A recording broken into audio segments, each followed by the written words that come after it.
attirance particulière sur cette rencontre de la presse et le journalisme et l'alerte. Alors je voudrais d'abord remercier Jean-François Julliard, rédacteur en chef adjoint du Canard enchaîné, avec qui nous avons fêté l'an dernier finalement les 100 ans du Canard. Donc là on est sur les 101 ans. Et puis alors les choses sont comme ça, quelquefois de pur hasard. Hier c'était les 10 ans de Mediapart et donc on reçoit Mathilde Mathieu qui a oublié de fêter l'anniversaire hier parce qu'elle a dit ah bon, ah oui, hein, c'est vrai. Merci le chef, regarde. Bon, Denis Boutelier de Cat et compagnie. Ce qui nous intéressait parmi ces journalistes, c'était d'avoir un média papier, un média web et une société de production pour la télé, parce que ce sont trois approches différentes et c'était intéressant de voir un petit peu ça. Et Raymond Avrier, je vais le tutoyer parce qu'en fait on travaille ensemble en permanence et on se tutoie en général. Vas-y, dis-moi, je ne me souviens jamais de la formule, il ne faut pas dire lanceur d'alerte, mais tu dis un autre truc, toi. Oui, parce que le lanceur d'alerte, c'est à l'intérieur d'une structure, celui qui dévoile des données cachées à l'intérieur de la structure. Ce que l'on fait, un certain nombre, c'est d'être des citoyens engagés, des citoyennes engagées, des administrés qui veulent être éclairés et d'une certaine manière qui travaillent des dossiers d'intérêt général en les rendant publics. On va le voir avec l'aide de ce qui, normalement, est la liberté d'expression et la liberté d'opinion, à savoir la presse. Merci. Alors, peut-être une première question qui m'est venue dans une longue discussion avec une personne que j'aime bien, qui s'appelle Philippe Reltien de Radio France, qui a été correspondant de Radio France à Washington pendant 11 ans. Et je lui disais, finalement, qu'est-ce qui différencie le journaliste du lanceur d'alerte, puisque les deux vont transmettre de l'information. Les deux vont délivrer de l'information. Et alors, quelle est cette différence entre ces deux statuts? Mathilde, peut-être?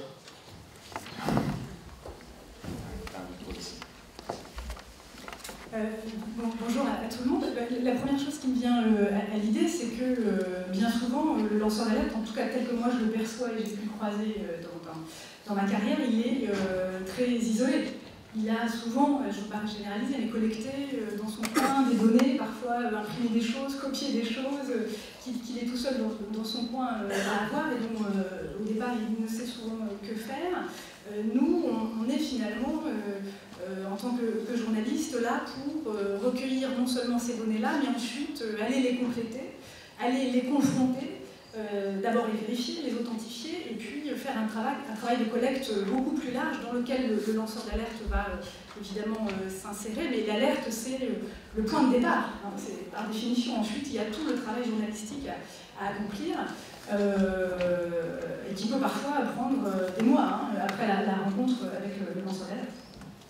Je crois justement que le lanceur d'alerte, ou le citoyen engagé, j'aime bien ce terme, il est engagé. Donc lui, il va aller de l'avant, il va pousser les portes, il va vouloir que quelque chose se passe. Je pense que le journaliste, lui, il n'a pas il n'a pas un engagement, si ce n'est celui d'informer, de tenter de faire avancer l'information, la connaissance de choses qui se passent. Alors je pense que psychologiquement déjà, il y a vraiment une différence et le journaliste va appliquer finalement, me semble-t-il, sa curiosité, son scepticisme aussi.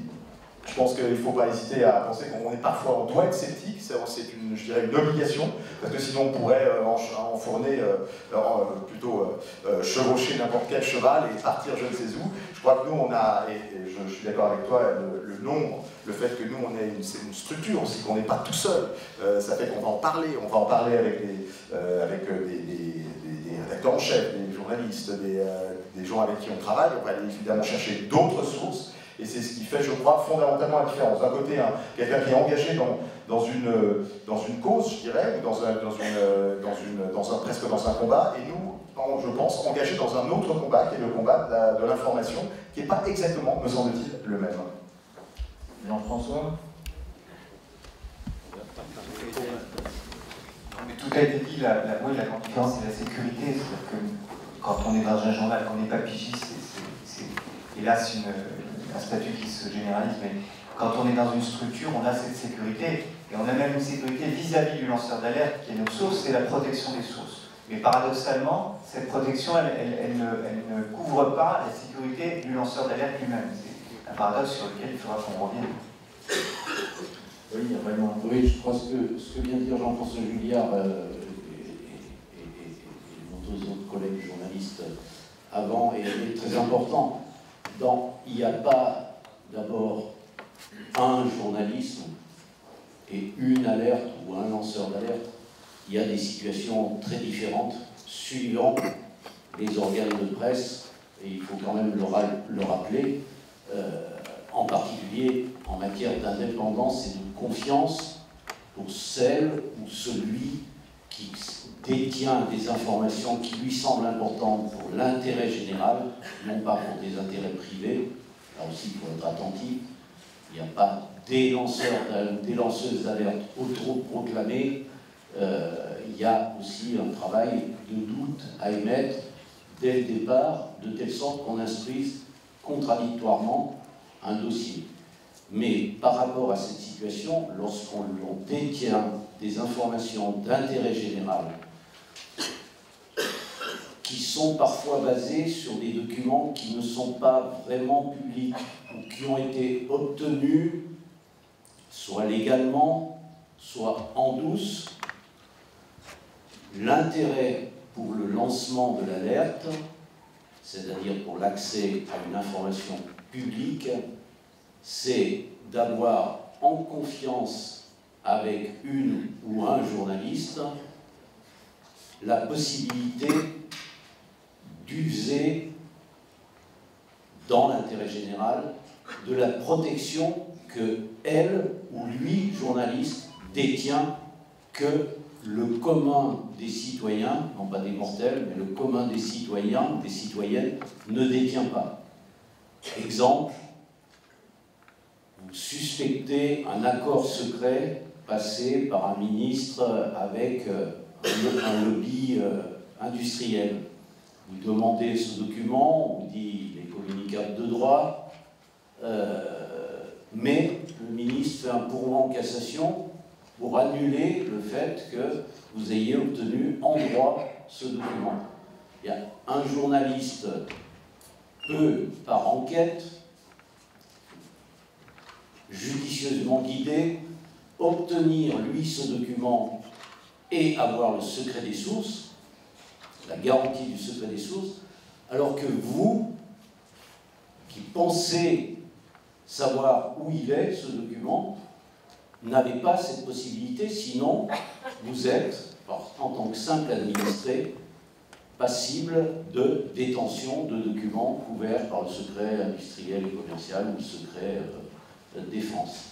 Donc le rapport équitable entre des journalistes, je dis bien pas le journaliste, mais des journalistes spécifiques suffisamment indépendants et suffisamment sérieux pour faire une instruction eux-mêmes contradictoire de ce dossier, et les lancements d'alerte, les interrogations posées dans la société par un certain nombre de porte-paroles, c'est ce rapport de confiance qui est en même temps un rapport critique avec une instruction contradictoire de dossier, un accès aux informations que le commun des citoyens ne peut pas avoir, ne serait-ce que contacter la partie adverse, contacter l'industriel, le ministre, au dernier moment, ou en temps utile pour avoir le point de vue de la partie adverse. Donc finalement, une des grandes différences qu'on pourrait dire, c'est que le journaliste, d'ailleurs d'un point de vue déontologique, a l'obligation d'interroger la contradiction, ce qui n'est pas forcément d'ailleurs le cas du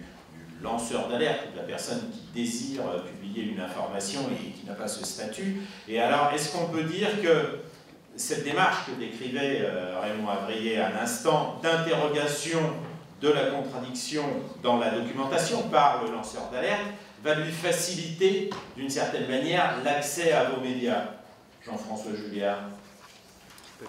C'est-à-dire que s'il vient avec un dossier où il s'est lui-même interrogé dans sa documentation sur ce qu'il a comme contradiction en face. Est-ce que c'est quelque chose qui va faire que son dossier est mieux appréhendé par les journalistes du fait qu'il y a déjà eu cette interrogation d'une contradiction, qu'on n'est pas sur des éléments, des allégations, mais plutôt sur des documents qui sont confortés?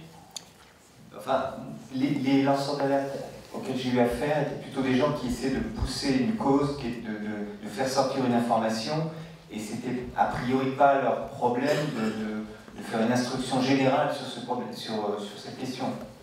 Donc ils étaient dans une démarche un peu unilatérale, et c'est leur rôle. Après, le journaliste a presque un rôle de juge d'instruction, mais voilà. Je me permets, puisque j'ai le micro, pour demander si dans l'assistance, Dominique Perron est là. Normalement. Si, voilà. Non, Dominique n'est pas là. Je voulais parler d'un lanceur d'alerte qui est décédé il y a quelques mois dans l'indifférence générale. Alors c'est un des plus grands lanceurs d'alerte de notre époque. Il s'appelait Jean Perron-Garbanov. Et c'est l'homme qui a fait sortir l'affaire du sang contaminé. Alors c'était pas, il faisait pas partie de la communauté homosexuelle, il faisait partie de la communauté hémophile, puisqu'il y a eu ces deux communautés. Vous voyez ça dans le film qui s'appelle 120 battements par minute. Et Jean a lutté pendant des années pas contre des menaces, mais contre une espèce de scepticisme généralisé, alors qu'il racontait la situation telle qu'elle a été finalement révélée par la presse, mais bien longtemps après. Et c'est un exemple de quelqu'un qui avait des informations et qui était concerné directement, donc engagé dans ce problème, puisqu'il était lui-même hémophile et victime de cette contamination, cette distribution d'échantillons de sang contaminé. Il a proclamé une vérité dans le désert pendant des années, et il a fallu un temps fou pour que la presse et les autorités médicales et les autorités politiques lui rendent raison. D'accord. Et vous, Mathilde, vous auriez comme ça un exemple qui illustre cette relation dans un dossier sur le lancement de l'alerte? Alors moi, je ne sais pas si j'ai travaillé déjà avec des lanceurs d'alerte au sens propre du terme, c'est-à-dire qu'ils soient allés jusqu'à rendre public leur identité et leur engagement. Mais en tout cas, j'ai travaillé, oui, avec des sources internes à des organisations qui, pour des raisons... c'est un peu comme ça que j'ai fini aussi lanceur d'alerte. C'est quelqu'un d'engagé, mais dont les motivations sont d'abord ou exclusivement éthiques. Parce qu'on peut quand même commencer par dire que dans la plupart du temps, notre travail, en fait, nos sources sont des sources qui ont des motivations complexes, parfois très individualistes, égoïstes, de rancœur, de vengeance, politique, etc. Bon, moi, 90% de mes sources ne sont pas des lanceurs d'alerte, sont des sources qui appartiennent à l'entourage, qui sont des ex-femmes, des concurrents politiques, etc. Donc c'est déjà rare d'avoir comme source des personnes dont la seule motivation c'est la dénonciation d'un problème éthique. Et c'est encore plus rare que ces sources-là décident de prendre le risque d'apparaître publiquement, d'abord dans un article, parfois ensuite par un dépôt de plainte, etc. Mais j'ai évidemment l'exemple de sources. Je pense là à une affaire. Moi j'ai beaucoup travaillé sur l'argent au Sénat, à l'Assemblée nationale, ce que les députés, les sénateurs font de l'argent public qui est mis à leur disposition pour travailler.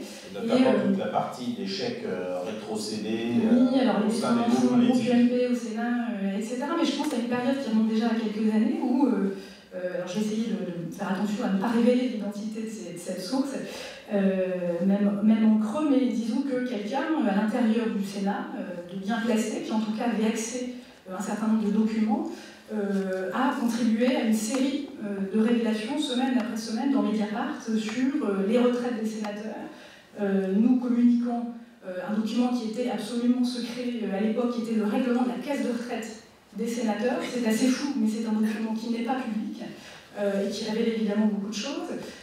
Quelqu'un aussi qui nous a communiqué des fausses notes de frais. Il se trouve que l'un des questeurs du Sénat, donc je ne sais pas si vous savez, au Sénat il y a 3 questeurs qui sont un peu les 3 argentiers de la maison, qui gèrent l'argent de la maison, qui sont choisis par leur père et qui sont en général choisis par leur père pour davantage leur capacité à garder des secrets que leur volonté de réformer la maison. Et donc l'un de ces trois questeurs, un socialiste, Pastor, avait, en tant que questeur, le droit de produire chaque année 12 000 € de notes de frais, pris en charge par la maison, titre de frais de représentation, etc. Et ce bon monsieur avait fabriqué des notes de déjeuner bidons pour à peu près 2 500 €. C'était facile, puisqu'en fait, c'était des notes de frais du restaurant de sa fille, qui avait fourni les facturettes. Hein, voilà. Et donc, au Sénat, il y avait un certain nombre de fonctionnaires qui avaient vu passer ces trucs, qui étaient bidons à l'évidence, puisqu'il y avait des dates différentes, mais les facturettes, les numéros de facturettes se suivaient. Bon. Et figurez-vous que ces notes de frais, elles avaient été validées. Et donc, on les a publiées. Et ce bon Pastor a été contraint de rembourser quand même 2 500 €. Et l'institution, bien loin de déposer plainte pour, pourquoi pas, détournement de fonds publics, hein, c'est de l'argent public, ils ont déposé plainte. L'État Sénat, j'adore cette expression parce que ça fait un peu l'État c'est moi, une expression absolutiste de la royauté française. Bref, l'État Sénat a déposé plainte pour vol de documents et atteinte au secret professionnel, une plainte contre X, dont le seul objectif est évidemment de traquer la source interne au Sénat, d'essayer d'identifier qui, d'un assistant parlementaire, d'un fonctionnaire, avait pu transmettre ces documents. Et donc il y a une enquête préliminaire qui a été ouverte, hein, c'est allé assez loin. Il y a eu des scènes assez hallucinantes dans la cour du Sénat, des minivans qui sont venus chercher un matin une douzaine de fonctionnaires pour les emmener à la brigade financière. Ils ont été interrogés, mais est-ce que c'est vous qui avez fourni, ou est-ce que vous savez qui a fourni à Mediapart, etc. Parce qu'il y a eu l'alternance et que la gauche a pris la présidence du Sénat à ce moment-là, la plainte a été heureusement retirée, parce qu'on a fait pression, parce que les syndicats de journalistes ont fait pression, mais je ne dis pas la source, mais en tout cas un fonctionnaire qui était suspecté par le Sénat d'être l'un de nos informateurs a été placardisé pendant, je crois, 3 ans. Donc on l'a retiré de son poste. Il a été sanctionné financièrement puisque, faute d'avancement, il n'a pas eu le droit. Voilà. Voilà. Et Pastor, lui, le questeur, il a resté questeur encore pendant quelques mois, puis il a terminé sa carrière tranquillement.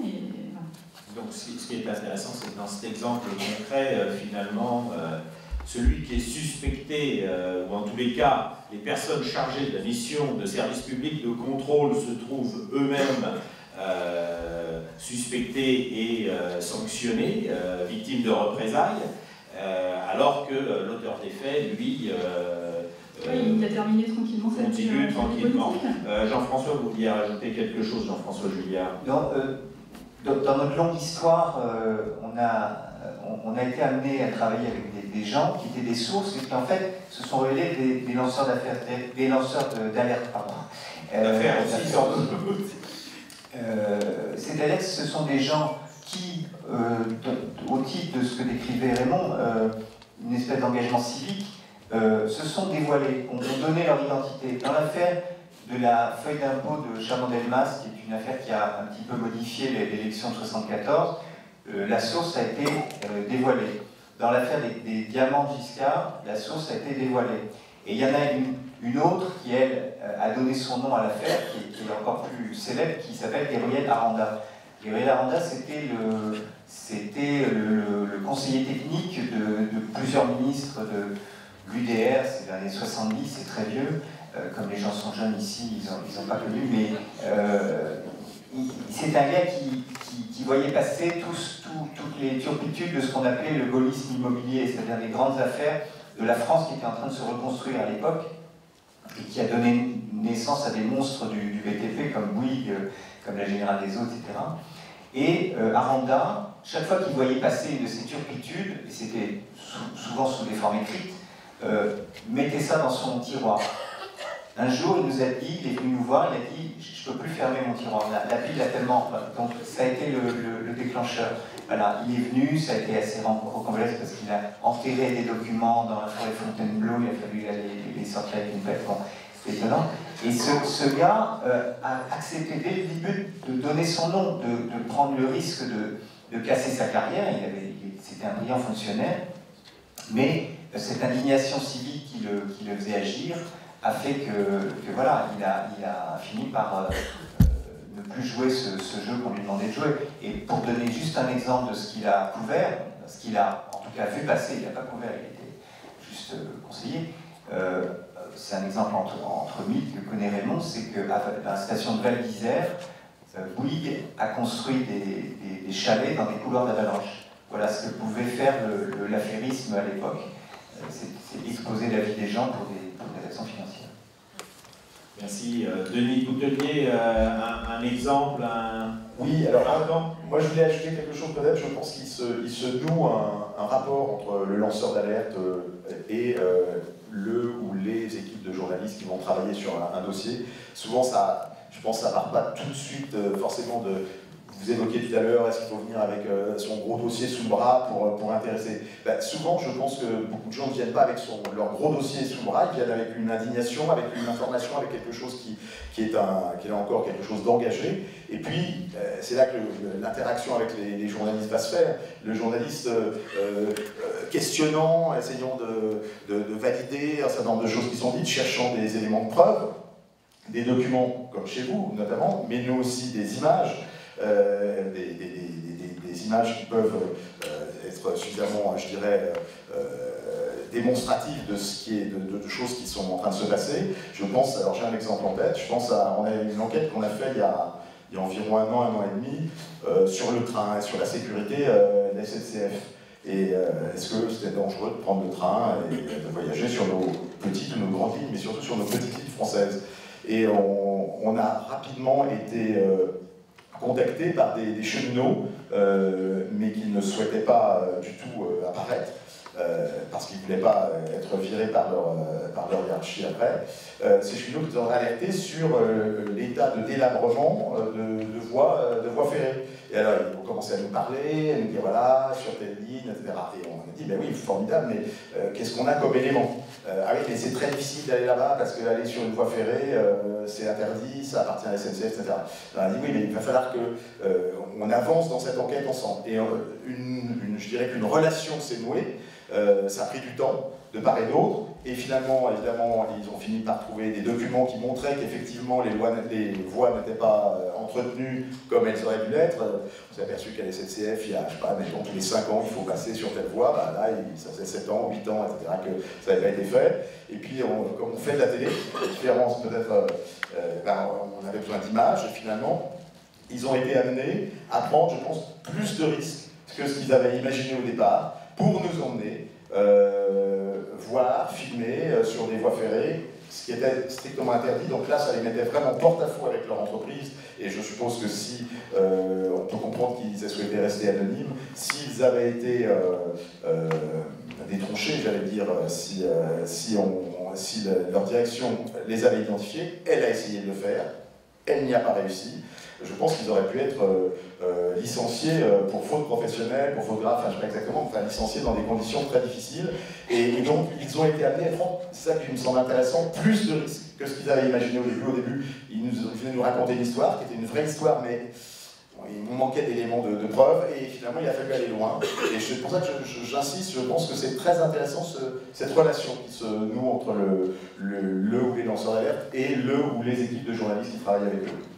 Alors, Raymond Avrier, toi qui es spécialiste du dossier, en tous les cas un constructeur de dossier, pour ceux qui ne connaissent pas Raymond Avrier, il a quand même construit un énorme dossier sur Superphénix à Crémainville, qui a mené quand même à des décisions sur l'eau, avec d'autres bien évidemment, sur l'eau à Grenoble, et qui est à l'origine... Les sondages de l'Élysée aussi. Les sondages de l'Élysée, bon enfin, il a un palmarès. Hein. Le tiroir ne se ferme plus. Est-ce que le fait de venir avec des dossiers complets facilite cette relation avec le journaliste? Alors, je pense qu'il faut, en avançant, échanger, réfléchir ensemble à ce que viennent de dire nos 3 collègues journalistes. Ils ont cité, dans les 3 cas, des personnes chargées d'une mission de service public, des fonctionnaires, au sens de la fonction publique et non pas de la fonction privée, comme étant détenteurs d'informations qui sont utiles à la mission de service public qu'ils remplissent.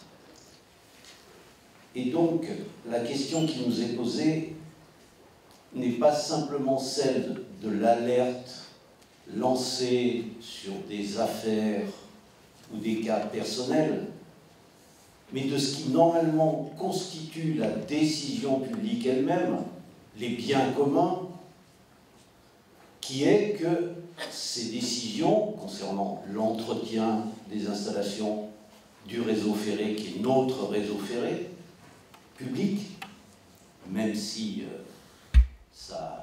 son usage va être privatisé en surface, l'usage de l'argent public, les articles 14 et 15, et même 13 de la Déclaration des droits de l'homme et du citoyen, qui s'applique aussi au niveau du Sénat, qui s'applique aussi pour les sondages de l'Élysée à l'Élysée, ou l'exemple d'un fonctionnaire qui détient, à l'époque il n'y avait même pas de photocopieuse suffisante pour faire tout ça, renda des informations sur des détournements de marchés publics, de la collusion, de la compromission et donc de la corruption.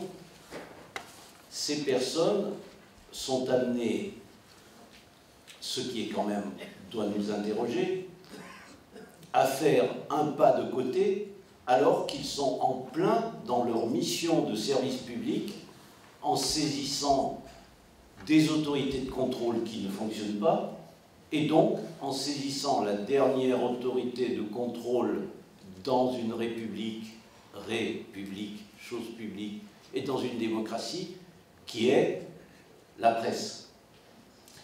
Quand le préfet chargé du contrôle de légalité, ou l'inspection générale des finances, ou les pseudo-déontologues ne remplissent pas leur mission, quand la justice administrative, tribunal administratif, cour administrative d'appel, conseil d'État ne remplit pas sa mission, ou si tardivement, quand les chambres régionales des comptes, la Cour des comptes ne remplit pas sa mission, quand les représentants dans les organismes, utilisant le système des portes tournantes et passant du privé au public, ne remplissent pas leur mission de contrôle, qu'est-ce qu'il reste aux acteurs de la vie publique?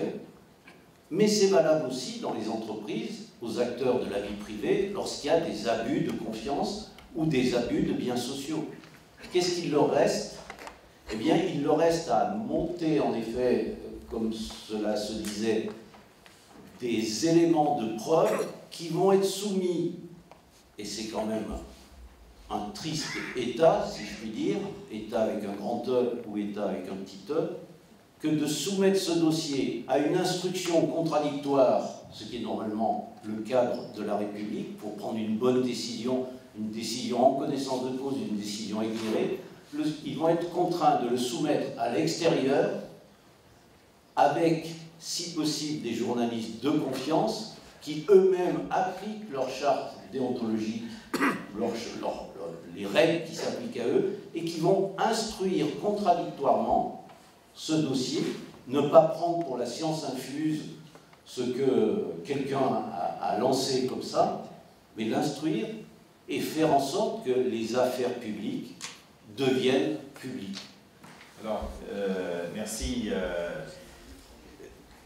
On ne peut pas, en 2017, ne pas parler d'une affaire qui a peut-être changé un peu le chose. Allô? Ah oui, j'étais passé, pardon. On ne peut pas, en 2017, passer sous silence une affaire qui a peut-être un peu changé le cours des choses, qui s'appelle l'affaire Pénélope, qui n'est peut-être pas le nom de la source, finalement. Mais comment, au Canard enchaîné, là, on réagit avec ce tsunami sur cette affaire, avec les dénégations, dans une élection présidentielle, finalement, comment ça peut se passer? Comment on arbitre ça? Est-ce qu'il y a un petit peu passer le tsunami, comme vous dites, de l'affaire, il nous est un petit peu demandé de répondre à tout un tas de questions sur le ou les lanceurs d'alerte qui sont à l'origine de cette affaire. Et c'est ça se présente sous la forme de ce que nous on appelle un peu des fantasmes, c'est-à-dire le fantasme d'un complot politique ou un complot, je ne sais pas, d'une autre sorte qui fait qu'il faut sortir cette affaire coûte que coûte et en utilisant les grands moyens de l'État. Deuxième fantasme, le Canard avait des éléments depuis très longtemps et les a sortis à un moment donné, parce que la sortie de ces papiers est arrivée pile pour démolir les candidats qui montaient. Ce à quoi on répond que nous on est un journal qui n'a pas Internet, hein, qui n'a pas de site, donc il y a une vraie temporalité hebdomadaire, alors que la temporalité de Mediapart ou des médias d'Internet, c'est la microseconde, quoi, voilà. Donc, prendre le risque de garder par-devers nous des informations importantes à cette époque, c'est vraiment c'est pas très intelligent. Donc, ça fait partie de tous ces procès post-affaires voilà, auxquels il nous est demandé de participer. Voilà, c'est bonne guerre, mais on s'aperçoit qu'il y a quand même beaucoup de fantasmes. Nous, on répète, article après article, notre méthodologie qui a été de commencer à enquêter sur les candidats, pas seulement Fillon, mais aussi Hamon, mais aussi Marine Le Pen, mais aussi Alain Juppé, etc. Et Emmanuel Macron, qui est parti, on a fait lire, c'est faux, mais voilà. Donc, on a commencé à enquêter au mois de novembre, quand les primaires des partis politiques ont été décantées. On a vu qui se présentait au suffrage des Français, et on a fait très classiquement, comme les autres journaux, des enquêtes sur leur patrimoine, sur... Les autres journaux, non, comme quelques autres journaux. Mathilde, sur cette affaire, peut-être rapidement, puisque Mediapart a également publié pas mal là-dessus. Rien d'autre à dire que bravo, le Canard enchaîné a fait effectivement une enquête formidable et dont nous, de l'extérieur, on voyait bien la progression. C'est-à-dire cette idée d'un complot nous paraît absurde quand on voit bien, nous, de l'extérieur, que le premier papier portait sur le fonctionnement de la société de conseil. Voilà, ils ont commencé à chercher les clients, que le second devait porter sur, je crois, le château, comment il a été financé, etc. Le troisième, effectivement, à partir, je crois, de la déclaration d'intérêt public du député Fillon qui mentionnait le travail supposé de Pénélope Fillon à la revue des Deux Mondes. Je pense que tout simplement, ils ont tiré le fil. Qu'est-ce qu'elle faisait à la revue des Deux Mondes et ah tiens, une source sans doute a dit, mais est-ce que vous savez que... etc. Enfin, on les a vus progresser comme ça. Donc on n'a pas eu le même réflexe de se mettre au bon moment sur ce type d'enquête systématique sur les candidats, mais voilà, non, c'est une enquête formidable. Nous, après, effectivement, on a essayé on a embrayé, on a révélé effectivement un certain nombre de clients de la société de conseil de François Fillon, dont un Libanais, Makhzoumi, qui lui vend des pipelines à toutes les monarchies du Golfe et qui avait François Fillon comme conseil. Voilà, ce genre de choses, mais évidemment, et puis on a révélé que Pénélope travaillait en fait depuis 82 à l'Assemblée pour son mari, mais non, chapeau au Canard enchaîné. Et puis moi sur cette affaire, enfin, entendre François Fillon crier au complot, etc., ça me fait sourire. Pour moi, François Fillon, il s'est piégé tout seul.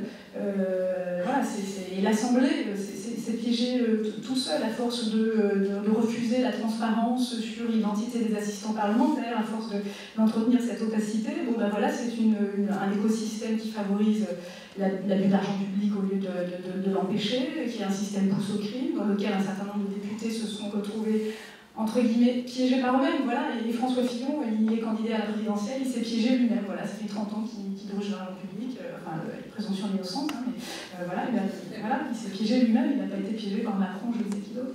Alors, un élément...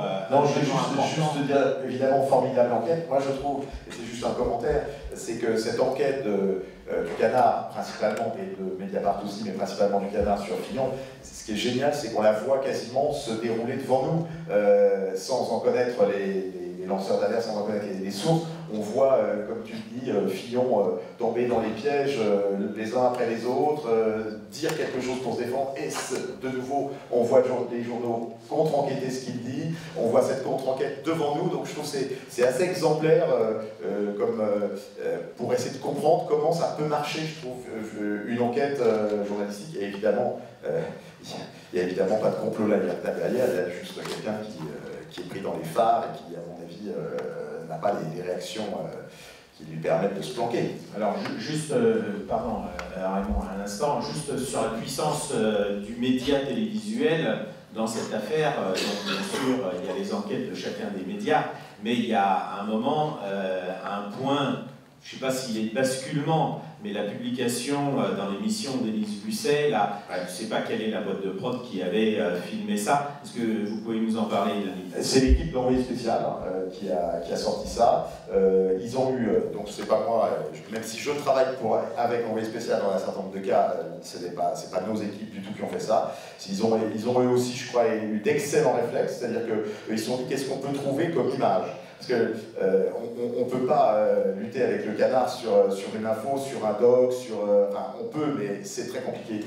En revanche, il y avait des images, et l'équipe d'Envoyé spécial, entre autres, a recherché des images sur ce qui pouvait être les antécédents de Pénélope à la télévision, de Fillon et Pénélope, parlant de leurs travaux, parlant de leurs activités, et Envoyé spécial a sorti cette fameuse interview où Pénélope racontait donc quelle était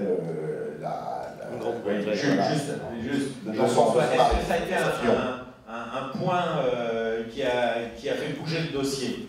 Oui, sûrement ça l'a généralisé, ça l'a rendu encore plus vivant aux yeux des gens, et explicite, mais cette information était sortie en toutes lettres dans un livre que Christine Kelly, l'ancienne membre du CSA, avait consacré au Fillon, où Pénélope lui disait, moi j'ai toujours travaillé pour moi et pas du tout jamais pour mon mari. Donc les choses étaient dites en toutes lettres, mais la force de l'image, c'est quand on voit Pénélope le dire face caméra. Avec son merveilleux accent anglo-saxon. Mais je crois que le travail des journalistes aussi, je crois que les journalistes de la télévision lisent le Canard et Mediapart. Et il arrive, je pense aussi, de temps en temps que Mediapart ou le Canard regarde la télé. Il n'y a pas de... Là-dessus, je pense que chaque média apporte quelque chose de différent. Je pense que vous apportez, je pense, clairement une réactivité d'enquête et d'approfondissement qui est exceptionnelle. Je pense que le média télévision a parfois cette capacité de mettre les pieds dans le plat et d'un coup, voilà, le théâtre complet apparaît et là, ça retourne l'opinion, je dirais. Raymond Avrier? Oui, on a vu tout à l'heure l'importance des acteurs de la vie publique, quels qu'ils soient, et en particulier ceux qui sont chargés d'une mission de service public, pour révéler des usages qui ne sont pas républicains, qui ne sont pas démocratiques de l'argent public. Ce qui est dramatique, c'est qu'on a tendance, et ça serait peut-être une question critique à nos collègues journalistes, à personnaliser, c'est-à-dire à s'attacher à des personnes seulement, alors que, pour l'avoir vécu dans plusieurs dossiers, le système n'est pas un système d'un corrompu ou d'un abuseur de biens sociaux, c'est un système corruptif dans lequel il y a des personnes qui sont compromises, qui sont en collusion, qui sont corrompues, mais il y a des corrupteurs. Et à ce niveau, passer de la mise en évidence de personnes qui abusent de leurs fonctions à des mises en cause de structures organisées en tant que grandes entreprises bénéficiant des marchés publics dans des conditions douteuses, ça rend le travail et d'alerte et de journalisme beaucoup plus difficile. Jean-François Julliard le sait, travaillant depuis longtemps sur le domaine des compromissions, pour ne pas employer d'autres termes, puisqu'on se retrouve à être témoin des fois devant la 17e chambre correctionnelle en défense de journalistes qui ont dit de manière un peu rapide, dans le domaine de l'eau règne la corruption, ce qui est passible de la diffamation, et qu'on arrive en témoignant, après avoir passé 5 heures dans la salle des témoins, à dire on nous apporte la preuve que dans le dossier de Grenoble, la privatisation du service public de l'eau et de l'assainissement a été obtenue par corruption avec un maire, ministre, chargé à la fois de l'environnement, en tant que ministre de l'environnement un temps, puis de ministre de la communication, donc chargé du journaliste dans un deuxième temps. Mais on vous dit, oui, mais ça c'est spécifique, c'est atypique, ça n'est pas général. Or, on l'a vu dans tous ces dossiers, les personnes morales, si on peut employer ce terme dans ce cas-là, que sont les grandes entreprises, ne sont pas attaquées, ne sont pas mises en cause, et le travail, que ce soit d'alerte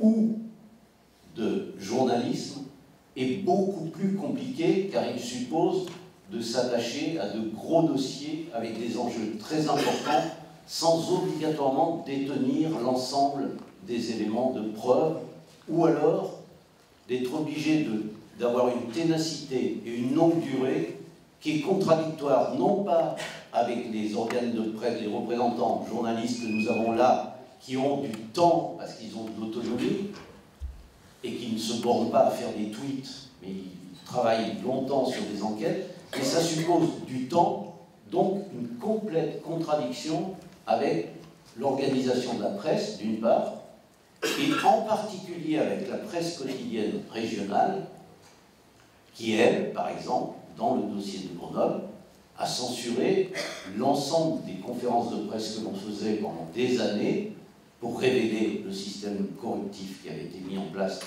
ici à Grenoble, mais évidemment le même ailleurs, et qui a même censuré le livre qu'on avait sorti à ce sujet. Alors peut-être deux questions avant de passer peut-être à des échanges avec la salle. La première qui me tient particulièrement à cœur, c'est que la protection des lanceurs d'alerte au niveau européen par la Cour européenne des droits de l'homme est fondée sur l'application de l'article 10 de la Convention européenne des droits de l'homme, à savoir la liberté d'expression, d'informer et de s'informer, à charge pour la personne qui informe de subir les rigueur de la loi en cas d'abus de ce droit. Hein, c'est le 10.2. On a assisté, puisqu'on parlait de la campagne électorale, et je reviendrai tout à l'heure sur l'excellent lien que vous avez fait, Jean-François Juliard, sur le livre qui avait révélé déjà des informations sur Pénélope Fillon. Mais au cours de cette campagne électorale, puisqu'on est dans cette période, a été faite la proposition d'un ordre, d'une compagnie, non, d'un ordre des journalistes.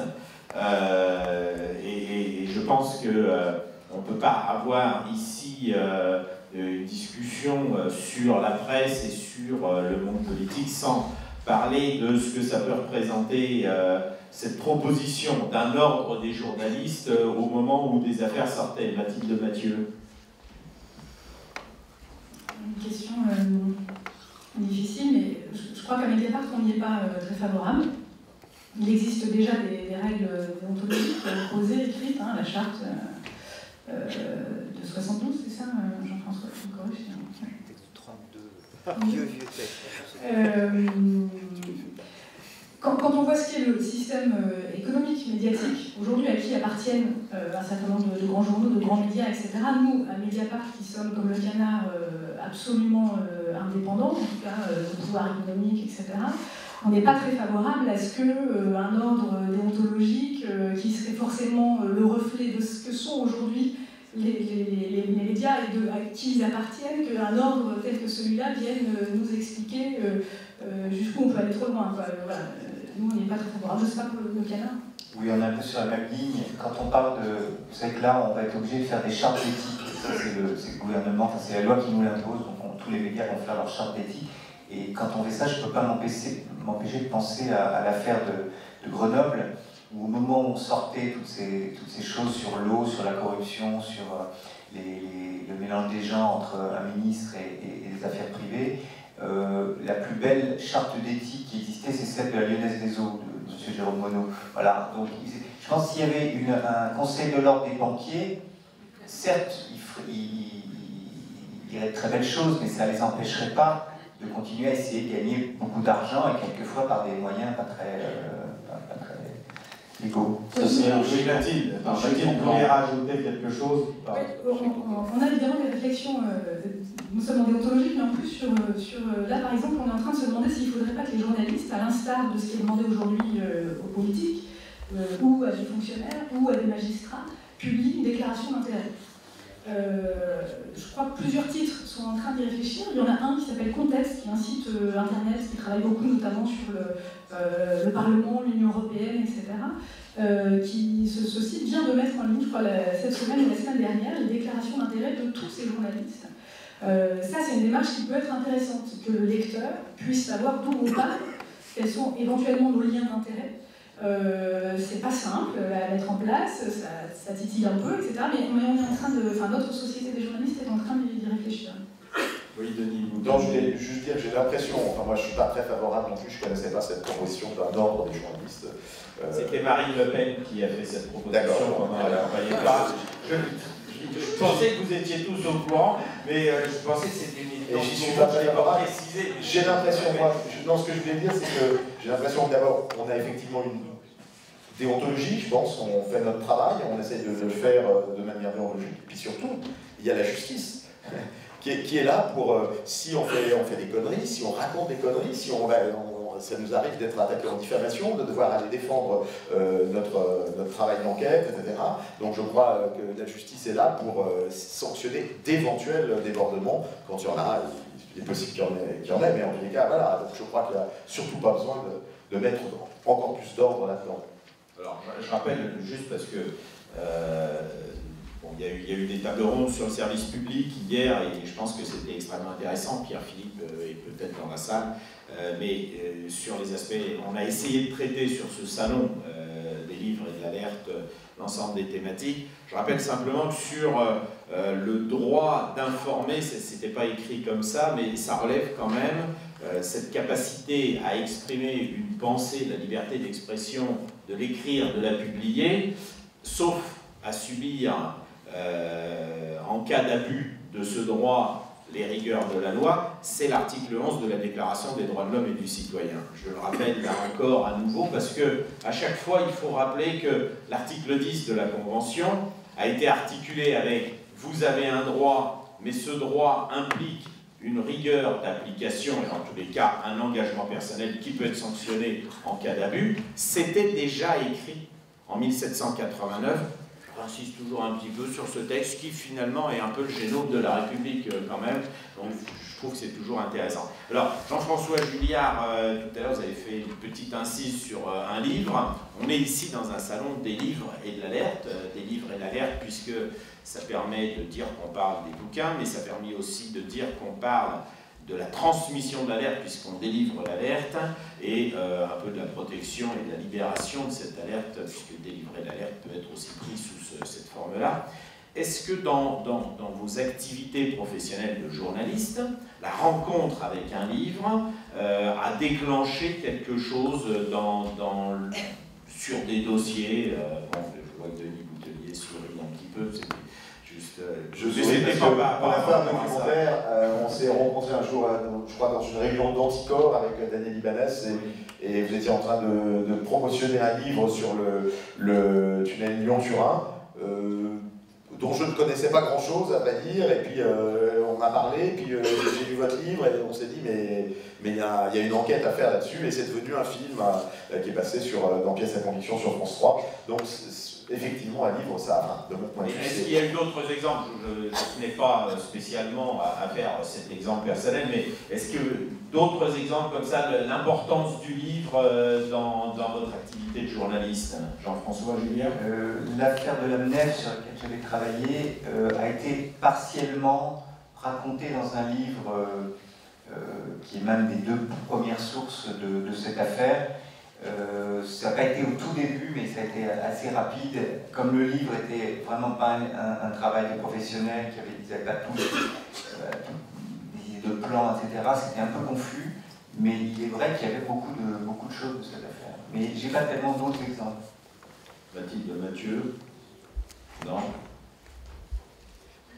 Oui, Denis? Non, j'ai le sentiment que le temps du livre, c'est souvent un temps de post-révélation et de post-investigation. Souvent, hein, c'est pas toujours le cas. La preuve, le Long-Durin, moi je ne connaissais pas l'histoire, mais souvent je pense que c'est plutôt les journalistes et éventuellement les lanceurs d'alerte qui écrivent un livre après avoir mené leur combat, ou alors que leur combat est déjà très engagé, et que c'est plutôt en aval qu'en amont. Voilà, c'est du point de vue de l'usager du service public de l'information que nous sommes, c'est vrai qu'il y a quand même l'intérêt d'avoir une synthèse. Alors elle peut prendre la forme mensuelle des cahiers du canard, mais elle peut prendre aussi la forme des dossiers regroupés en livres, qui suppose, là encore, peut-être même plus que dans l'écriture journalistique du quotidien ou de l'hebdomadaire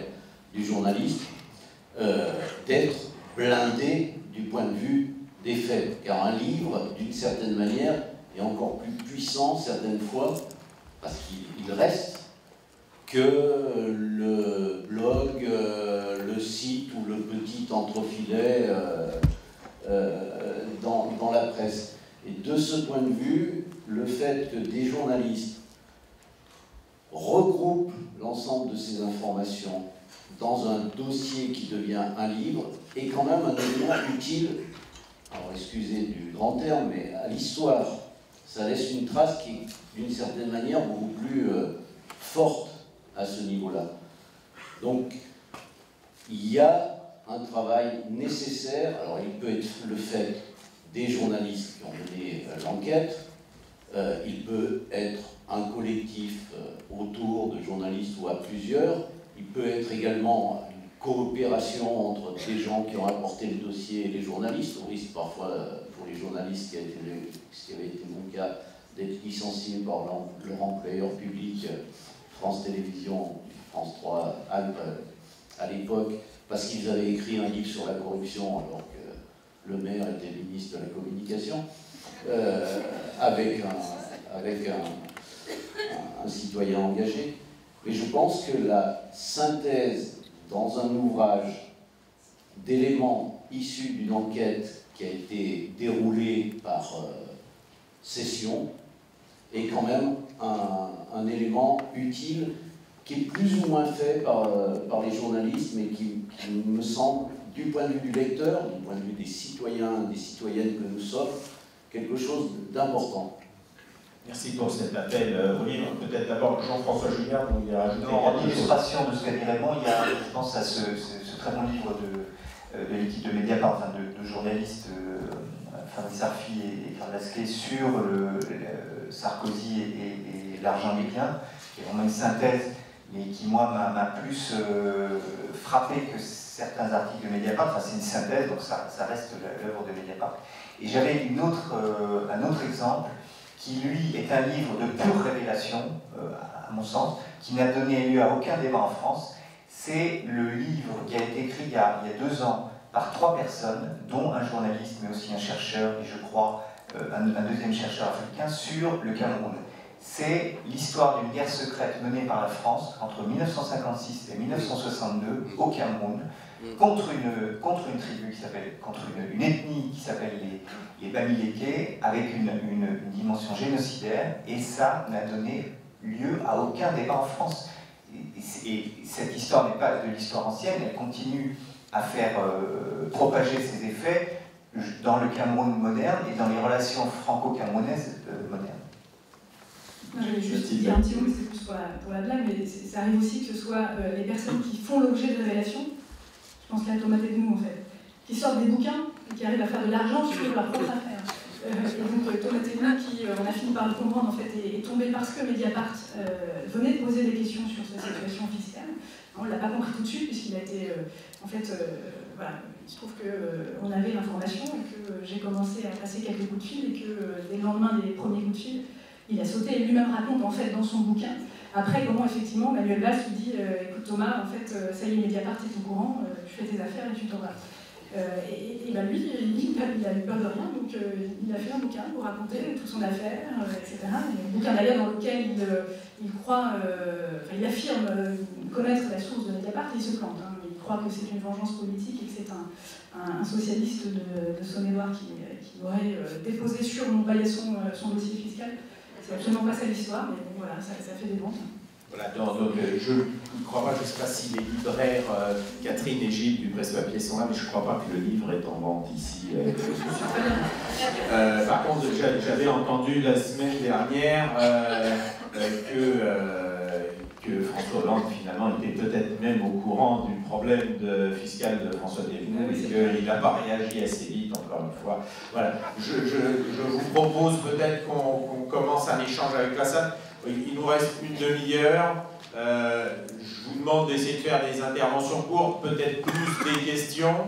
Je ne suis pas sûr que cette séance d'échange soit la capacité de présenter notre dossier aux journalistes, je le dis parce que ça peut arriver des fois, mais plutôt de travailler sur voilà, cette relation. Donc peut-être une première question, il y a des micros là à droite.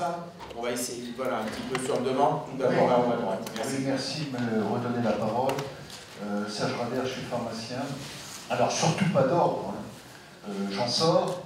C'est vraiment des tribunaux d'exception qui empêchent le système de progresser. C'est bien évidemment. J'ai écrit un deuxième livre actuellement sur les compositions des vaccins et la problématique vaccinale. Je l'ai fait après avoir fait le tour de toutes les institutions sanitaires, TGS, Agence du médicament, Haute Autorité de Santé. Tout le monde s'en fout, ils sont là uniquement pour couvrir les lobbies. Donc, eh bien, excusez-moi, mais je vais lancer une alerte. J'ai sorti un bouquin il y a un mois sur les vaccins, ça s'appelle « Vaccin, oui ou non ».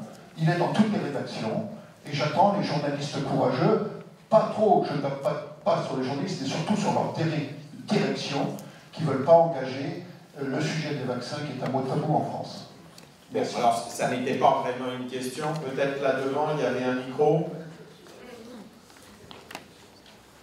Oui, bonjour. En fait, on a beaucoup parlé de déontologie, et il me semble que dans la charte déontologique des journalistes, le dernier point, c'est le journaliste ne confond pas son rôle avec celui du policier ou du juge. Donc j'avais une question sur ce point. Quand on est un journaliste d'investigation, où se situe la frontière et quels sont les rapports des journalistes avec l'institution judiciaire? Merci. Alors.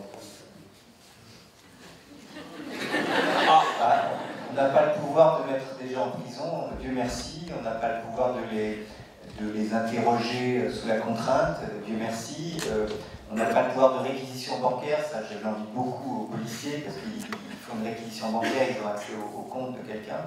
Voilà, dans les méthodes et dans les moyens, il y a d'énormes différences. Et par ailleurs, dans la mentalité, il ne faut surtout pas qu'on ait cette mentalité du justicier, de celui qui rend la justice. Nous, on essaie d'être des témoins. Je ne vous dis pas que quelquefois, certains d'entre nous ne confondent pas les rôles, vous l'avez tous constaté, mais il ne faut pas confondre les métiers. Mathilde Mathieu, on reproche souvent aux médias, Mediapart, aussi Canard enchaîné, d'être, entre guillemets, des fouilles M, et les gens qui seraient effectivement des personnes qui mettent en cause sans fondement, etc., avec des conséquences terribles, par rapport à cette différence de rôle. Oui, on met en cause des personnes, ça effectivement, on porte atteinte souvent à leur réputation, etc. Donc on essaye de le faire on s'efforce de le faire avec systématiquement des éléments suffisants, mais qui ne sont pas toujours des preuves.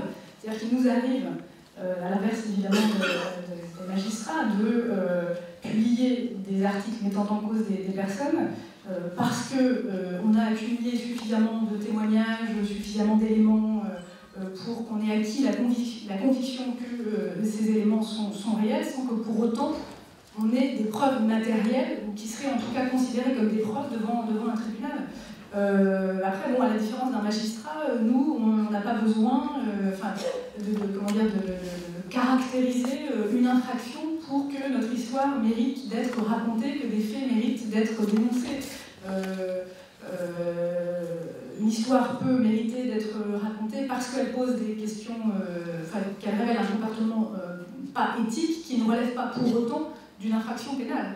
Je dis ça parce que, par exemple, je prends un exemple, la semaine dernière, j'ai fait un papier sur une histoire de marché public dans le Finistère à l'époque de Richard Ferrand. Il se trouve que son meilleur ami, au moment où Richard Ferrand est élu au Conseil général du Finistère, obtient un certain nombre de marchés publics comme architecte, y compris sur une opération où Richard Ferrand se trouve membre de la commission qui attribue le marché. Bon, je n'ai découvert aucune infraction pénale à ce stade et je l'écris dans l'article. Pour autant, j'estime, en tant que journaliste, que ça mérite d'être posé sur la table, qu'il y a un certain nombre de coïncidences qui, au minimum, interpellent, qui mériteraient des investigations supplémentaires. Et c'est d'ailleurs, au fond, aussi, parfois publier un article, c'est aussi une manière de lancer l'alerte, d'appeler au fond un certain nombre de sources potentielles dans les institutions concernées, de leur dire, voilà, j'ai une intuition, j'ai compris qu'il y avait peut-être quelque chose qui méritait voilà, que vous nous adressiez, des documents, des informations.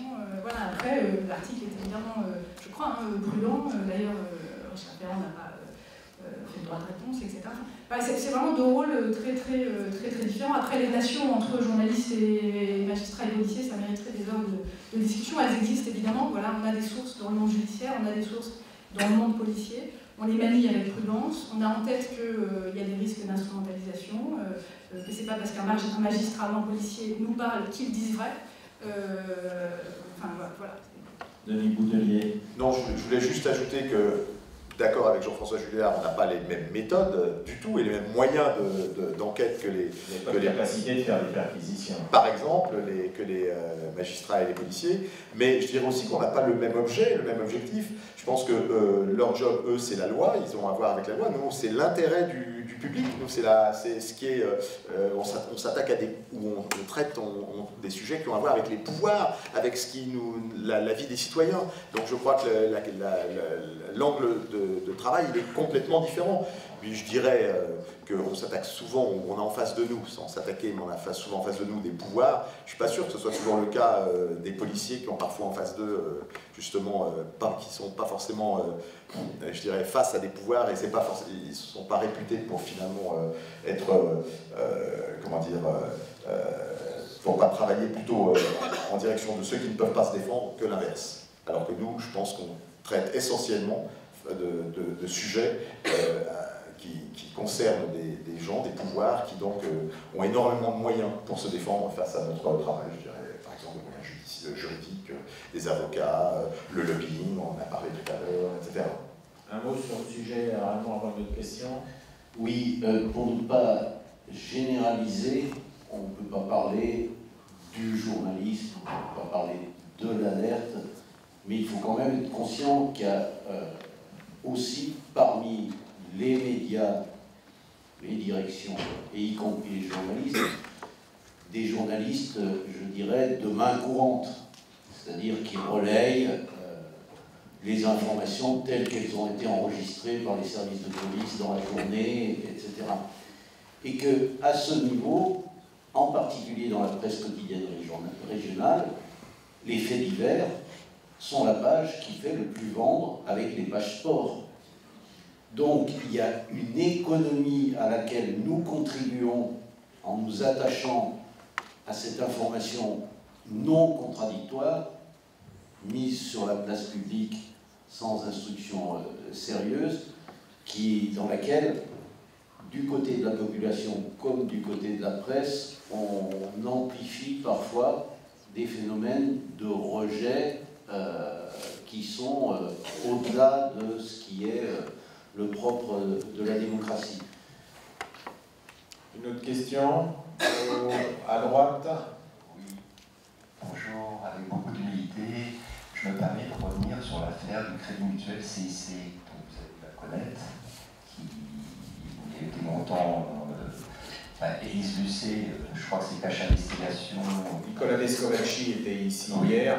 A démontré quelque part qu'il y avait un système d'évasion, de fraude fiscale organisée par les hauts dirigeants, les plus hauts dirigeants, et de blanchiment d'argent. Et ça touche plusieurs milliards que notre pays n'a pas aujourd'hui. Donc Donc pour moi, c'est encore beaucoup plus grave, gravissime, que les affaires dont vous venez de parler, même si ça n'a pas valeur d'exemplarité. À la suite de quoi, le parquet national financier s'est saisi. Il a ouvert une instruction. On est en février 2015. Pour la petite histoire, c'était Montepaschi, filiale suisse du CIC, le taux appartenant au Crédit Mutuel, qui venait en France démarcher les gens pour blanchir de l'argent et faire de l'évasion fiscale, sous toute réserve, des milliards. Donc. Et depuis, plus rien. Plus personne n'en parle. En deuxième semestre 2016, le CIC revend, cède Montepaschi, cette filiale suisse, à un fonds luxembourgeois, Milan, pour ne pas le citer. Je connais un actionnaire qui a eu un problème avec le CIC qui demande dans quelles conditions ça s'est fait. Est-ce qu'il y a une garantie d'actifs, de passifs, un pacte d'actionnaires, voire comme sur l'affaire Executive Live, est-ce que le fonds ne prend pas en charge toute condamnation pénale et financière à l'encontre des dirigeants? C'est ça qui nous intéresse, c'est la faute des dirigeants, ils ne sont pas punissables. Aucune réponse. 15 jours après, communiqué de presse, offre de retrait obligatoire, ils rachètent avec une prime de 72% les petits minoritaires, donc il n'y a plus rien à dire, circuler, il n'y a rien à voir. Ma question elle est simple, ça fait 2 ans que le parquet national financier est saisi, l'affaire n'est pas compliquée, hein, démontrer, bon, il y a des faits qui seraient établis, et depuis on n'en parle plus, y compris vous, la presse n'en parle pas. Où en est cette instruction? Est-ce que vous croyez que c'est passé aux oubliettes? Est-ce que plus personne ne dira rien? Et continuez, pardon. Alors, est-ce que quelqu'un est au courant de cette affaire Montepaschi de manière précise? Non, je voulais juste un point, c'était sur l'émission Pièce à conviction. C'est Pièce à conviction qui a sorti cette enquête du Crédit Mutuel, qui à l'origine était programmée sur Canal+, et qui avait visiblement déplu la direction Canal+, donc qui a migré sur France 3 et Pièce à conviction. Moi, je ne connais pas le dossier, mais vous avez raison, monsieur, je pense qu'un journaliste devrait effectivement appeler le parquet national financier et essayer de comprendre où en est l'enquête. Ça me paraît une évidence. Je peux dire un petit mot peut-être, parce que d'autant que je crois me souvenir que c'est Mediapart le premier média qui évoque cette affaire, vous dû nous lire à l'époque. Mais la réponse, elle est assez simple. Enfin, si je voulais faire court, c'est on est 7 journalistes au service enquête à Mediapart. Donc on est malheureusement submergé de dossiers. Et voilà, c'est vrai qu'il faudrait s'astreindre à un suivi régulier des affaires, surtout quand on les sort, mais on n'a pas toujours le temps. Et puis là, en l'occurrence, alors je ne sais pas si c'est en enquête préliminaire ou s'il y a une information judiciaire, vous dites qu'il y a des juges d'instruction saisis. Il y a le secret d'instruction et donc c'est toujours difficile de travailler, c'est plus facile dans certains dossiers. On ne va pas se mentir, c'est plus facile quand il y a beaucoup d'avocats, beaucoup de mises en examen et d'avocats dans un dossier. Sous-entendu, il arrive que les avocats... Ils ont accès au dossier. Eux ont accès au dossier. Voilà, je ne connais pas celui-ci en particulier, donc je ne peux pas vous dire si c'est des possibilités d'accéder à ce dossier ou pas, et est-ce qu'il y a des personnes qui sont prêtes à violer leurs règles, leurs obligations secrètes, je ne sais pas. On peut quand même dire qu'il sera difficile de trouver des suites sur cette instruction dans l'ensemble de la presse quotidienne régionale de la partie Est et Sud-Est de la France, puisque l'ensemble de ces quotidiens sont détenus par le groupe EBRA et Crédit Mutuel. Donc pour ma part, dans l'ensemble des journaux de cette presse, Dauphiné Libéré, Grenoble et autres, il n'y a même pas eu un entrefilet. Par contre, il y a eu des articles récents sur les suites sur Montepaschi, sur Mediapart, que, hélas, débordé par son travail, Mathilde Mathieu n'a même pas eu le temps de Si j'ai lu sur le Qatar, c'est ça? Alors, une autre question peut-être sur la gauche. Je suis journaliste et ancien réalisateur de la télévision. Plus près de France 2. Je suis ancien réalisateur de France 2, des années 87, 90. Et à l'époque, il fallait être homologué. Je suis aussi journaliste puisque j'ai interviewé les premiers ministres, des journalistes, etc. J'ai levé en 1992 une affaire de détournement de fonds publics à partir de l'émission culturelle de France 2, l'émission culturelle musulmane. J'ai saisi ma hiérarchie et d'étage en étage, l'affaire est montée jusqu'à l'Élysée. Et on m'a dit qu'on ne peut rien faire. j'ai saisi la justice. 2 parquets. Il y avait le parquet financier et le parquet pénal. Les 2 ont classé l'affaire. J'ai porté plainte contre le procureur de la République de Paris parce que la loi l'oblige à retenir une affaire, donner des suites à une affaire qui met en cause des intérêts particuliers en dehors de ceux de l'État. Rien, monsieur le procureur qui avait déclaré à l'époque que même monsieur Chirac devait se soumettre aux convocations de la justice, n'a pas été soumis aux obligations judiciaires qui le concernaient. Ça veut dire qu'il y a un grand problème de l'État en ses différents pouvoirs. Et juste une question par rapport aux journalistes et aux médias, s'il vous plaît. L'affaire a été reprise par Le Monde, par Le Canard enchaîné, par l'Événement du jeudi, par Télérama. Elle a été reprise en Grande-Bretagne et même à l'étranger, en Afrique du Nord, en Égypte. Bien. Là, vous êtes en train un peu d'encenser la profession de journaliste. Mais un journaliste ne publie rien sur le feu vert de sa direction. Et la direction, monsieur vient de nous dire que là, ça appartient à tel, donc tous les journaux de cette ère ne publieront rien. Ce qu'il faudrait, c'est qu'on coupe totalement le lien ombilical entre le capital financier, industriel et les journaux. Et même les journaux, quand ils ont sorti l'affaire, par exemple, je prends le cas du Canard enchaîné, ils ont sorti l'affaire. Qui n'a pas de lien capitalistique. Le Canard enchaîné est indépendant. C'est une famille indépendante, qui gère. Bon. Mais ils ont aussi un autre problème purement financier, les journaux. C'est la surface, ou si c'est des journaux audiovisuels, c'est le nombre de secondes qu'on peut consacrer, c'est les moyens humains. Quand ils sortent un article, un des corrompus de cette affaire, qui est aussi dans les médias, j'étais au service information de France 2.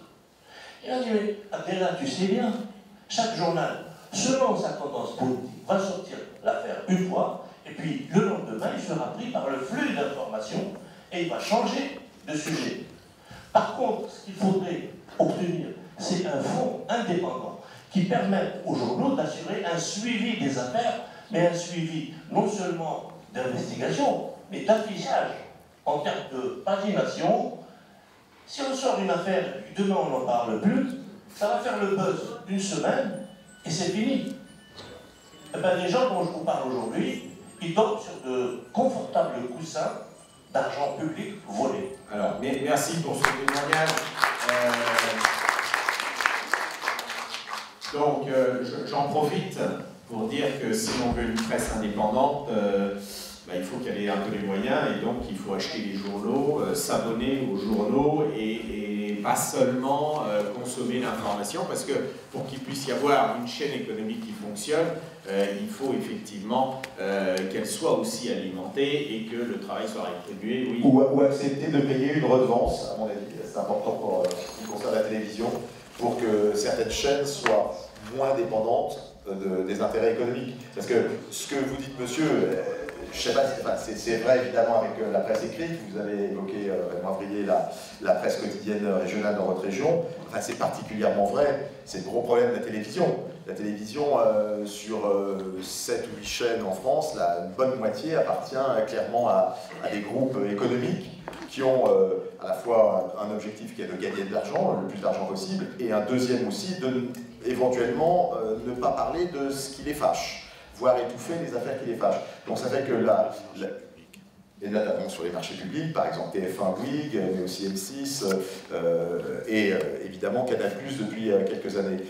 Donc aujourd'hui, je pense qu'à la télévision, la capacité de faire aboutir une information, qu'on le veuille ou non, on peut le regretter, elle se réfugie presque, je dirais, sur le secteur public, c'est-à-dire essentiellement France 2 et France 3.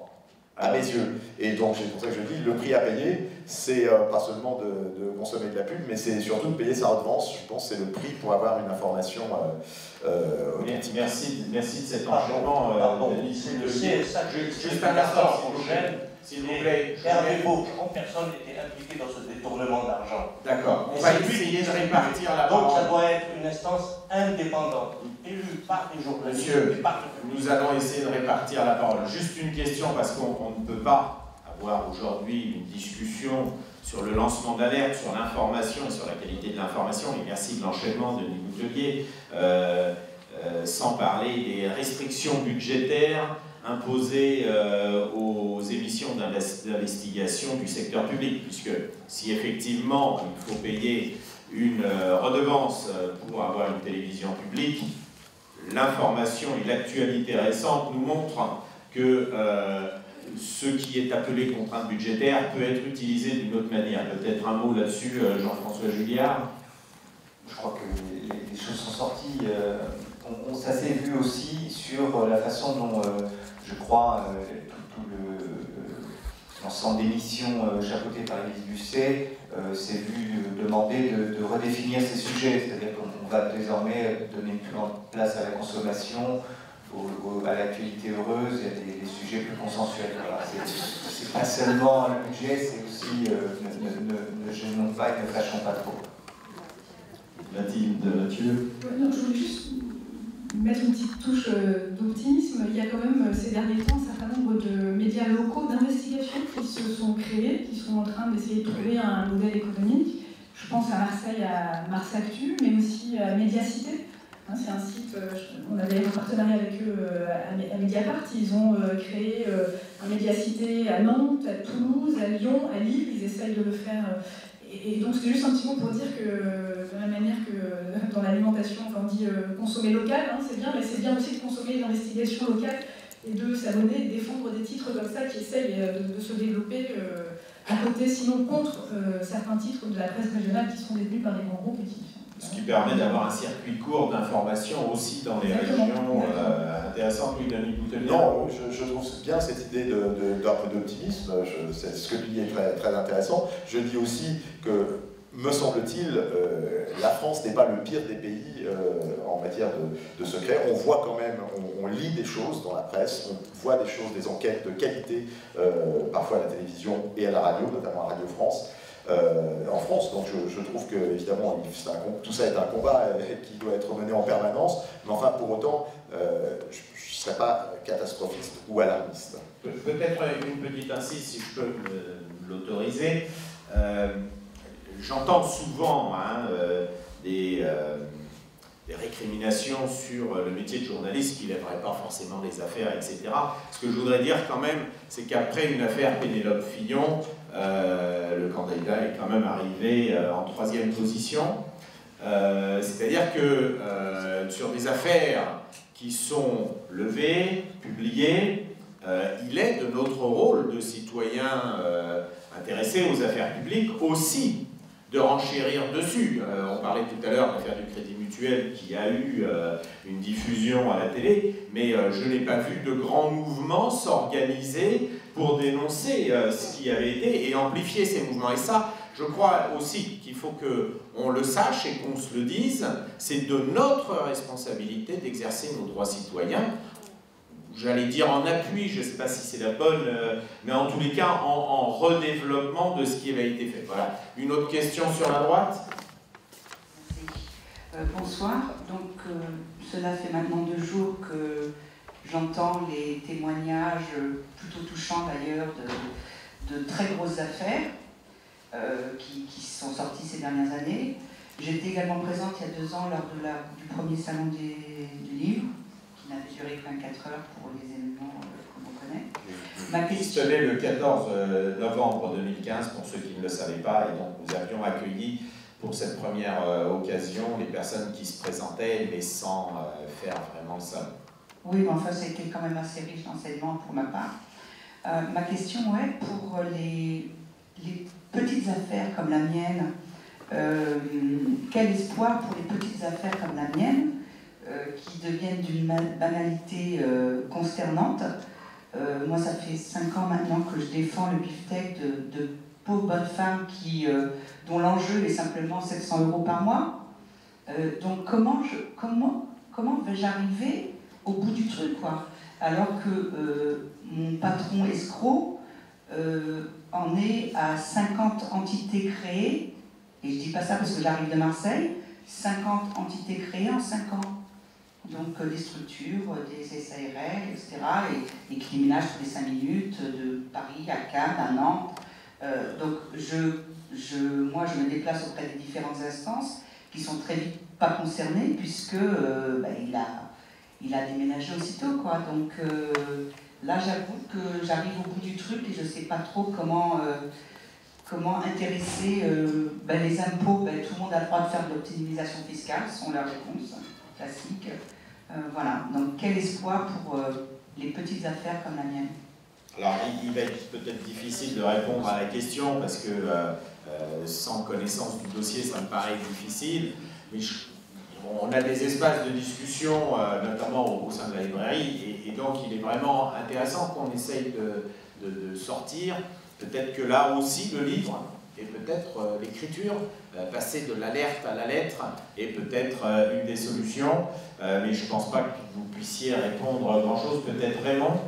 Sauf à rappeler ce que disait Éric Deluca hier matin en parlant du fait qu'il fallait se regrouper et de la même manière qu'il n'y a pas un journaliste ou une journaliste d'investigation, il y a des journalistes qui font leur travail d'enquête et qui la plupart du temps se confrontent à leurs collègues, se confrontent à leurs collègues dans la rédaction.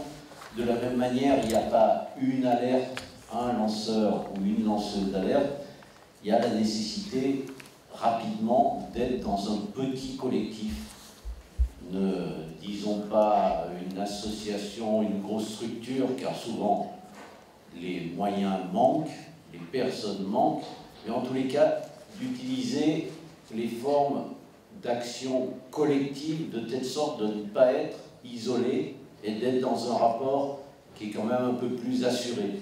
Et pour ça, d'utiliser les moyens qui sont sous-utilisés, y compris d'ailleurs par les journalistes, qui sont ce qui s'appelle le code des relations entre le public et l'administration, c'est-à-dire le fait que l'ensemble des documents publics, documents administratifs, sont communicables de droit à quiconque en fait la demande. Donc, y compris vis-à-vis des... même avec le secret fiscal, y compris avec des représentants dans des structures, car il y a des représentants associatifs ou syndicaux qui y sont, et qui sous-utilisent le fait qu'ils ont le droit dans ces instances d'avoir accès aux informations et aux documents pour prendre des décisions éclairées en connaissance de cause.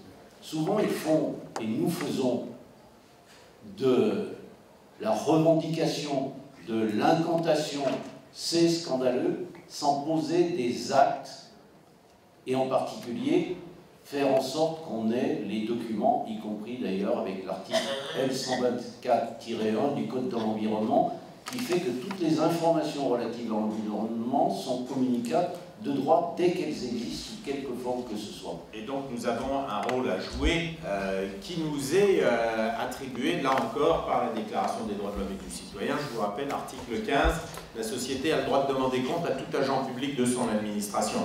Il nous reste 2 minutes, je ne voudrais pas terminer sans parler des livres. Les 101 ans, il est lourd, hein.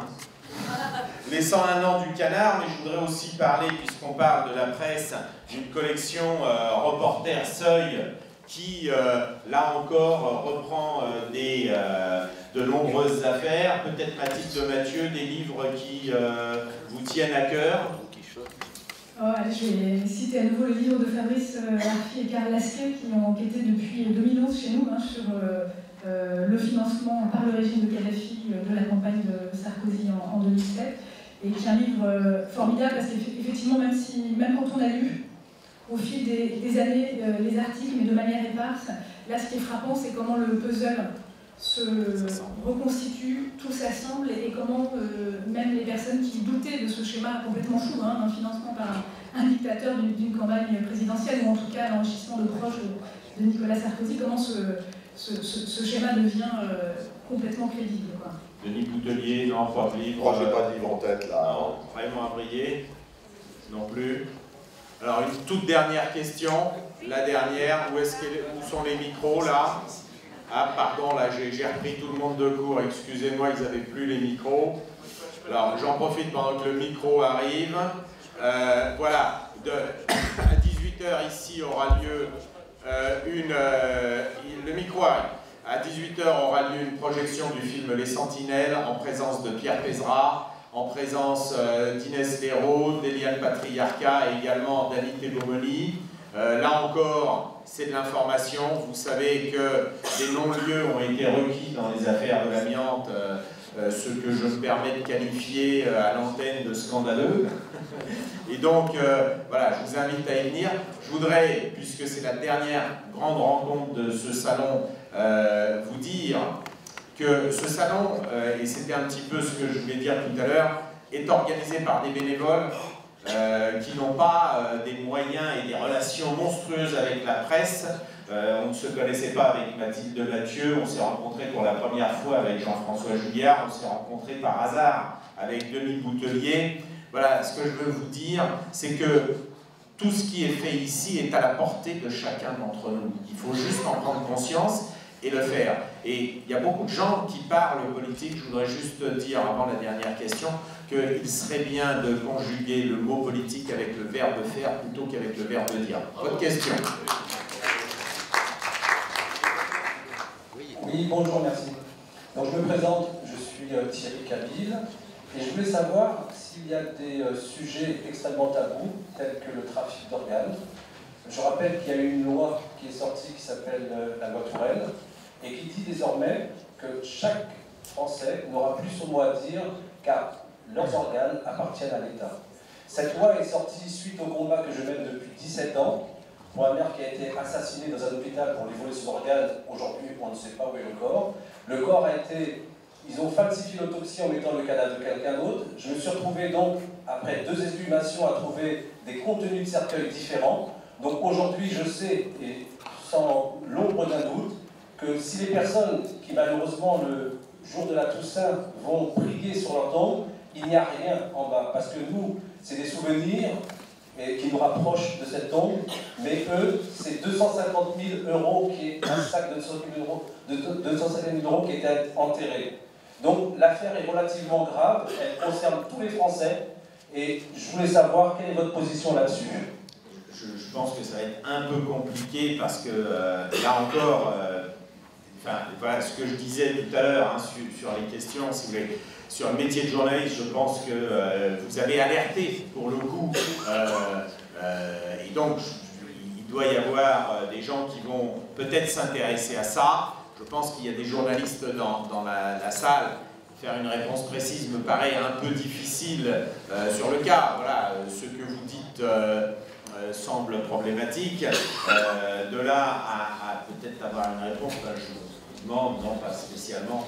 Je ne vois pas pourquoi ce serait tabou, mais c'est plutôt faute d'information et de disponibilité aussi, comme le disait Mathilde. On est malheureusement des équipes assez restreintes et on va tout faire. Voilà, donc je vous remercie. Nous allons clôturer cette rencontre. Merci à tous. Merci à vous d'être là.